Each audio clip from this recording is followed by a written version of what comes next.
What's up with y'all, man? It is your boy David. We're back with another reaction video. Today we're reacting to Zohran won the election. Has he actually changed anything? I think he has, honestly, man. I've seen a lot of shit he's been doing for New York, and I'm just like, yeah, man, he's making real moves out here. He's not perfect, but I'm not gonna lie, he's making real moves out here, real concerted efforts to make New York a better, safer place. But with that being said, make sure you like and subscribe. We're trying to get to 1,000 subscribers. Let's get straight to it. The next mayor of the city of New York, Zohran Mamdani. 1 year Zohran Kwame Mamdani. Shit crazy, man. No cap. ago today, kinda. I will be your Democratic nominee for the mayor of New York City. Zohran And he won it. The Democratic primary and all but secured the mayor's office, snatching victory from the paws of the creep. And according to what I'm It wasn't all but secured. Cuomo had a real, strong, chance of winning. I'm not gonna lie. It was actually really close. I say this as a nigga in Texas. Shit crazy.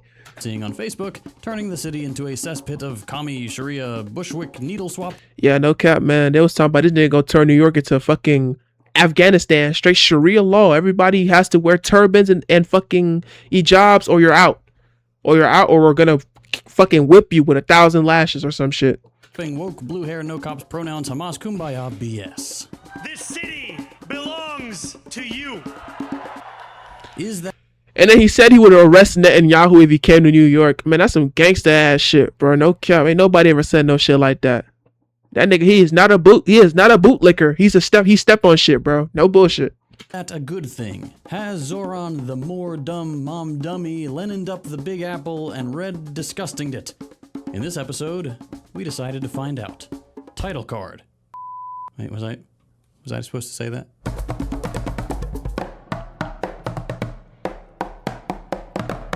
Bro, the quality on this video is so fucking high and so good. Oh my god, bro. This is tough.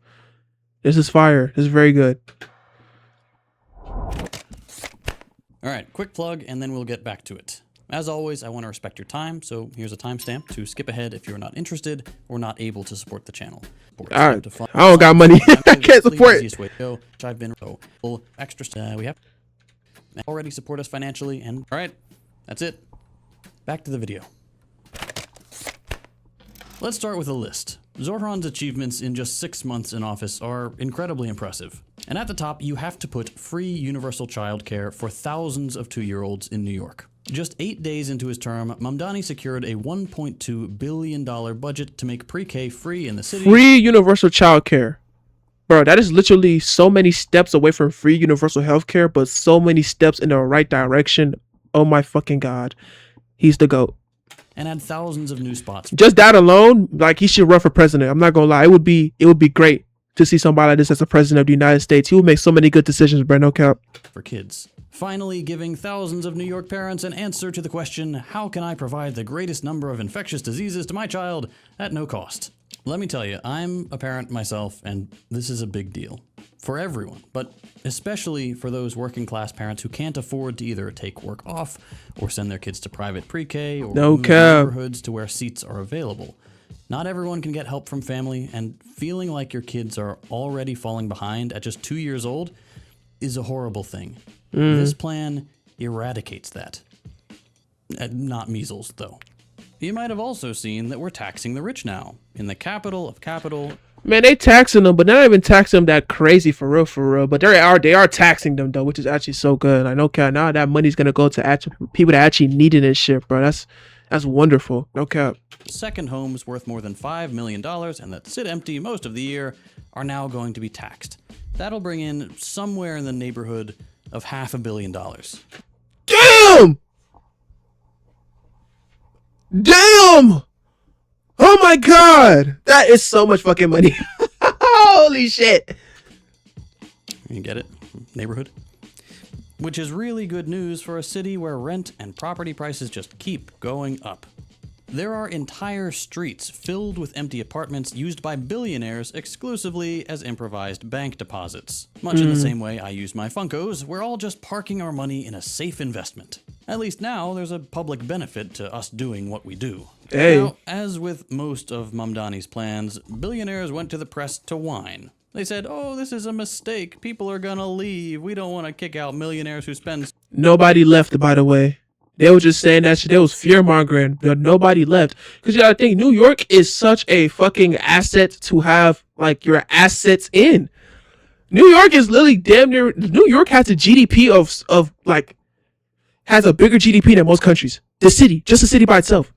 Like, come on, gang. What the fuck? Like, you know what I'm saying? Like, come on. New York, like, literally makes most of the money of the state. New York City makes most of the money of the state. You feel what I'm saying? So, like, it's like, come on, bro. So much. It's like its own little country, damn near. In New York, blah, blah, blah, blah, blah, blah, blah. But they know they're not going anywhere.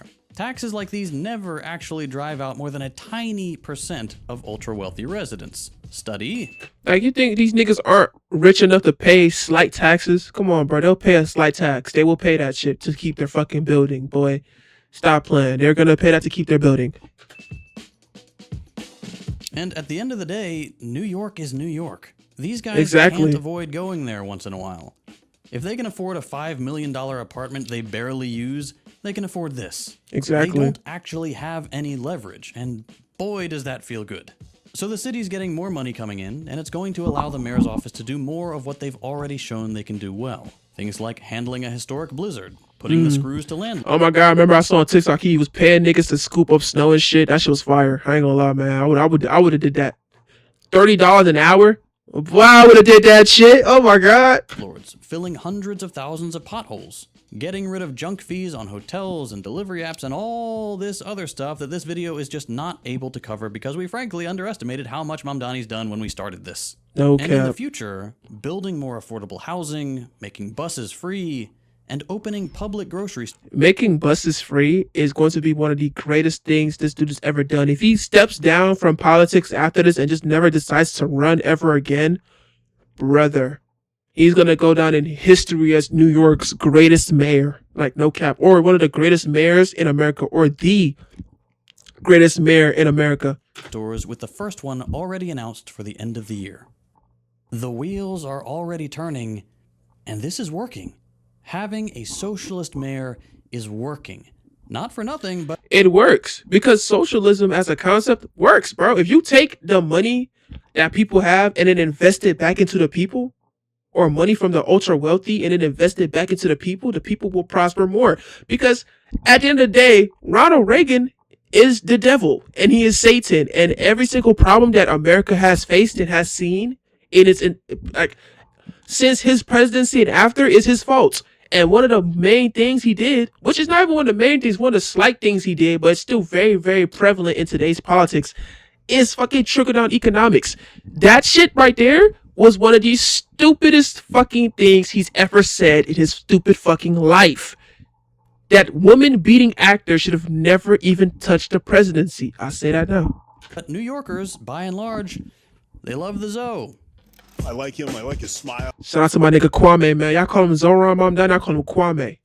He one of the brothers for real. Now I'm playing. Let me stop. I'm chilling. I think he's got good energy. Love him. I'm just amazed that he does so much. Look at this. Up like a rocket, higher and higher. New York City voters have never felt better about the man that they elected to lead this city. He has done a ton of great things already, not the least of which breaking with the left's traditional MO. Losing.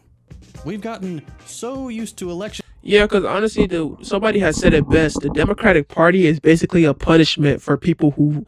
It's basically the people's punishment for the Republican Party. People love to vote Republican. Even the Republicans do literally nothing and conserve bullshit.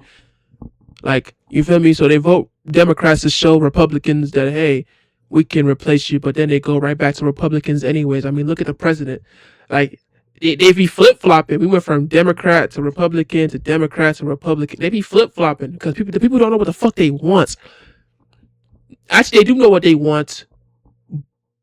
But they're just so, how do I put this? They're just so goddamn stupid and racist that they keep going back to the pedophiles. Like, it's sickening, bro. Like, yeah. You feel me? Being a contest between Mr. Neo Shitlib and Bring Hitler Back Man, that it's incredibly refreshing seeing someone on the left not just offering an alternative and winning on that line, but then actually doing pro-working class things once in power. instead of clip-farming anti-Republican zingers, writing strongly worded letters, and going back to the nursing home. Like sewer socialists back in the 30s, Exactly. We need young, fresh faces like these in office, bro. These niggas get shit done. I don't know about you, but I'm tired of these old bastards. I'm tired of these old ass niggas, bro. I don't want to see no old niggas in office ever again, bro. Like, I don't like that shit. Why is my president gray? Like, if the nigga got gray hair, I'm done. I don't want to hear it no more. Talk about, but they have the experience of doing nothing while sitting their fat asses on these chairs, doing nothing. That's the only experience that they have. I don't want to see gray in the office ever again. I don't want to see that. We need fresh young niggas with deep, dark hair. Point blank, period. proving that socialists can both have the right ideas and get shit done. If you don't know what I'm talking about, Zohran isn't the US's first socialist in office. A century ago, cities like Milwaukee elected true-bred Reds to city councils and mayor's offices. And once in power, these sewer socialists delivered things like the first public housing co-op in the country, city-owned power and quarries, and, as the name implies, functional sewage systems. They even, in an echo of what's coming down the pike in New York, secured city-run affordable food and clothing. Once again, socialists in office, good, but sometimes bad too. For all the great things the Mamdani admin is doing, having the DSA sticker of endorsement doesn't give him a free pass. For all the progress made... Oh yeah, no, obviously, but he's not perfect. Let's talk about why he's not perfect. Let's go. There are some serious concerns I, and a lot of us on the left, have about how the next few years might go. And let's start with the biggest disappointment so far. The NYPD. We knew this was coming. Early in the election cycle, Mamdani committed to keeping Jessica Tisch on as NYPD commissioner, most recently seen here. You might not know her if you don't live in the city, but Tisch is well known there for both her connections to New York's financial elite, as an heiress of the Lowe's family fortune, and her, let's call it, conservative approach to policing, particularly against pro-Palestine protesters. She is a darling of the New York elite, and as one of the highest-ranking figures in the city, someone appointed directly by the mayor and the commander of 30,000 officers playing with the budget of an army, Tisch is not like any other appointment. Whoever has that role... I ain't gonna lie, he should have kicked this hoe out, but he couldn't kick her out. I think sometimes, at a certain point, as the new mayor, bro, that hoe got too much motherfucking leverage, bro. That's the problem, bro. She got too much leverage.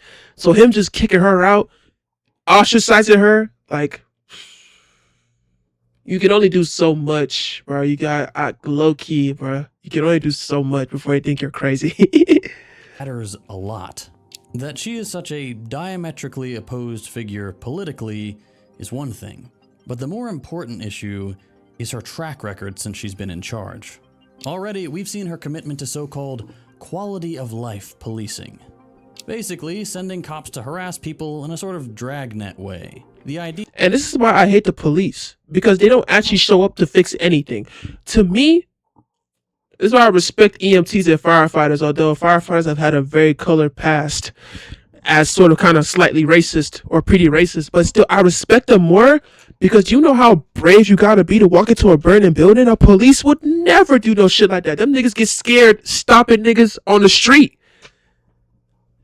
They be ready to shoot niggas on the street. And they're mean. And they're dickheads. They're not nice people. They're fucking monsters, bro.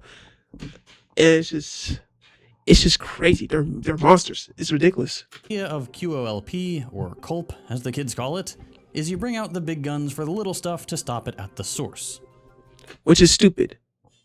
Which is dumb. Which is so dumb. Like, look at these square ass motherfuckers in their fucking police officer uniforms. Man, fuck y'all niggas, man.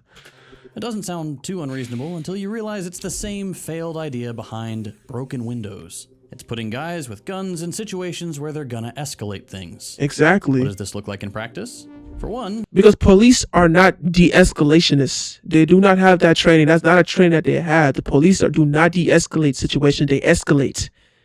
They escalate and they make shit worse.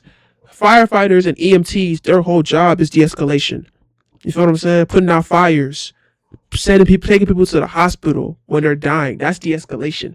That's literally like making the situation less worse. Their existence makes things less worse. The police, you could be doing nothing and them niggas will come up to you like you're doing something. Why? Like, that's escalation. That's literally just escalation, bro. It's in their fucking blood. It's crazy. It looks like homeless people being dragged to court in droves for sleeping in subway cars. This started when Tish was working for Adams, and it hasn't slowed down a bit under Zohran. You only sleep on the train if you truly have no other choice. For example, if you've been iced all night. But sicking the cops on people just trying to make do is overkill, and it doesn't take into account that it's overkill and it's inhumane.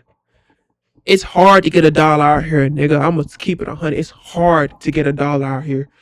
So attacking people who can't get $1 is inhumane and bad. That's evil as fuck.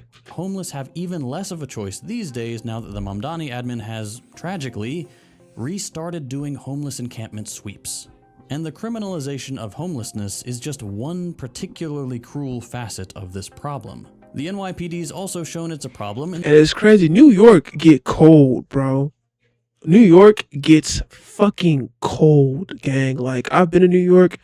It was August and that shit was cold. Could you imagine a deep winter? Them niggas have blizzards. Like, fuck, man. Shit's crazy. The way they've been collaborating with ICE. Video shows ICE agents dragging a man outside of Wyckoff Heights Medical Center. We're working to find out why ICE took him into custody, but the NYPD says it had no involvement in this operation. You may have heard about this already, but on May 2nd, NYPD arrested and used force against New Yorkers protesting ICE as the agency was arresting an undocumented immigrant in Bushwick. From what we know, ICE and the NYPD didn't coordinate ahead of time, so no laws were broken or anything. But that didn't stop officers on the scene aiding the US Gestapo as they dragged a handcuffed, clearly injured guy out of a hospital and pepper sprayed anybody getting in their way. The NYPD went so far as arresting and shoving protesters and even changing a tire on ICE's car so that they could get away. Facilitating ICE's operations like this is clearly not what should be happening with a socialist in charge, and it seriously undermines Zohran's— Because he's not an because honestly, he's not an actual. He has socialist tendencies, but he's not a real socialist. You feel what I'm saying? Like, I ain't gonna lie, I'm gonna keep it a bean. We've been glazing. The nigga got socialist tendencies, but he's not an actual socialist. Let's keep it 100, bro. supposed commitment to keeping New York a sanctuary city. Bottom line, by refusing to rein— Like, no cap, I understand keeping Commissioner Tish because of her connections to like the rich and wealthy and shit. But bro, I would literally make it a point to let her know that she's under this thumb. I'm mayor. You're under this thumb. Alright? So keep this shit. For one, we are not supporting ICE operations. And two, keep this shit at a minimum. De-escalation is the goal here, bro. in the NYPD, Zohran puts a lot of New York's most over-policed and vulnerable communities at risk. This was already a bit of concern when he ran, but the fact that he backtracked on defunding the police and planned to keep Tish in charge was supposed to be balanced by things like the Department of Community Safety. And that this is an appointment that I would make in tandem with delivering on the agenda that we put forward over the course of the primary. That's an agenda that will create a Department of Community Safety. Yep. That is an agenda that will ensure that we are dismantling the strategic response group as the way the NYPD responds to protests. And it's an agenda that understands that safety and justice have to be delivered together. The most important thing is that we only ask those officers to do the work of policing, as opposed to now, we're asking them to also take on the homelessness crisis, the mental health crisis, so many different examples of the failures of the social safety net. That's going to be the focus of the Department of Community Safety. If Tish wasn't going anywhere, at least cops would be less of a nuisance. But so far, the SRG is still there, Tish is still beating on protesters and the homeless, and the DCS is little more than an office with no budget. Now, I'll admit, we're still in the early days, and I hope I'm proven wrong, but things like this hint at a bigger problem. We knew the minute Mamdani got into office, he'd have to contend with the establishment. Establishment Democrats, New York's elite, holdovers from the last administration.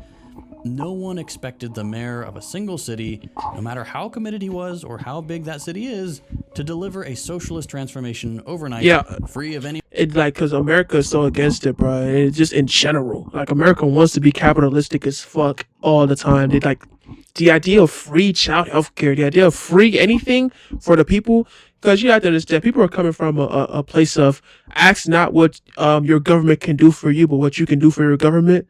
But that thinking is flawed because you pay your government in taxes, bro. You pay them in taxes. So what the fuck can they do for me when I'm paying them? Be for real. Come on. Resistance or compromise. I'll even say that the way Zohran has worked with the establishment has been, for the most part, strategic and efficient. NYPD stuff notwithstanding, compromising with Hochul delivered free childcare and a luxury homes tax. Putting on a good show for Trump staved off the worst of ICE and reversed some deportations. In these compromises, Mamdani is sticking to his word. His goal is to live. He's just trying to play like if Zohran had all the power in the world, gang, I'm pretty sure like New York would literally change to become socialist overnight, and ICE and the NYPD would no longer exist. Like, you know what I'm saying? But because he has to play within the game. Yeah, you know what I'm saying? You gotta play the game. You gotta play in the game. You gotta stand it. You gotta just kind of wiggle your way around it, maneuver around these motherfucking these House Democrats and these niggas. Like, we gotta maneuver them, bro. Shit crazy. On his program so that New York can lead by example and can't be dismissed in future elections across the country as just another failed socialist experiment. Socialists running for office need to be trusted. This is clearly a good priority. Okay, new outfit because I don't remember what I was wearing in the first part of the video and I'm not going to check. Also, if there are a lot of jump cuts in this section, it's because it's very stormy out there and there's some thunder, so I'm going to cut around that. Now, this is not where the video was meant to end. To tell you the truth, we had this episode most of the way done, but I wanted to add something last minute after the primaries, which just happened. Now, originally, I was going to get on my high horse and complain that Mamdani was, he was doing well, but slowly drifting away from his base and the DSA. After a few months, the videos from the mayor's office felt like they were wasting his talent for mobilizing. Zohran kept getting wins, that's great, but more and more of them were being diluted thanks to either the budget deficit or his alliances with the establishment. That is concerning. We don't want that becoming the norm, and to avoid that, we know we need more socialists in office and pressure from below. But we were losing the energy of the campaign's 100,000 volunteers. And I know that's normal after any election, but even right after Mamdani won, New York DSA signups flatlined at 2,000, and we were seeing promising socialists in New York either not getting endorsed or getting straight up sidelined. It started to feel like we won one important election, and that was going to be it. The ladder was being pulled up. We weren't building the alternative after all, and everything was going to hang on Mamdani not betraying us. Well, I'm genuinely happy to report that, at least as of right now, that's not what's happening. In the most recent primaries in New York, Mamdani endorsed candidates won, and in most cases, they won big. I can tell you. I mean, yeah, of course they won big, bro. God damn it, he's changing New York for the better. No cap. Like, making that place a fucking better place one step at a time. Definitely one step at a time for sure, but he's definitely taking that one step at a time. You know what I'm saying? See firsthand that friends in the city had an incredibly easy time knowing who to vote for this year, even down ballot, thanks to Zohran's endorsements. And in the races that Zohran hadn't said anything about, in most cases DSA had a candidate they put forward, and people pretty much knew that was the same thing. Now, I don't know what kind of numbers Mamdani's team's looking at. Maybe we could have gone further and won a few more races, but the results speak for themselves. 9 out of 10 DSA wins ain't bad at all. Especially in those races where Mamdani endorsed candidates further to the left than even the Working Families Party, which is historically about as far left as candidates in New York go. More and more, it's looking like Zohran and DSA are carving out a space in the Democratic Party that's independent enough to win elections and, maybe soon, pass policies without the old capitalist guard. If they can do that shit, if that's the type of power that they can get in the Democratic Party, if they could get past the Hakeem Jeffries or Kamala, like those types of niggas, I think of Bernie too, I believe in it. Like those types of niggas, hey, it's looking really, really, really, really, really, really good. No cap. All this good press and electoral success is actively shifting the Overton window our way. As just one example, Daria Liza won on a platform of abolishing ICE, ending support to Israel, and saying fuck Kamala Harris. That's great news. It means that electoral politics is at least somewhat catching up to people's growing support for socialism. And the more this keeps working, in elections and in office, the more space we have to push even further left, both in mainstream politics and in our political organizations. No cap. I'm happy. For now. We'll see you in 2 weeks. Hey, what with that being said, make sure y'all like and subscribe. We're trying to get to 1,000 subscribers, man. If y'all like what Zohran Mamdani's doing, let me know in the comments down below. With that being said, I'm going to catch you on the next one. We're out.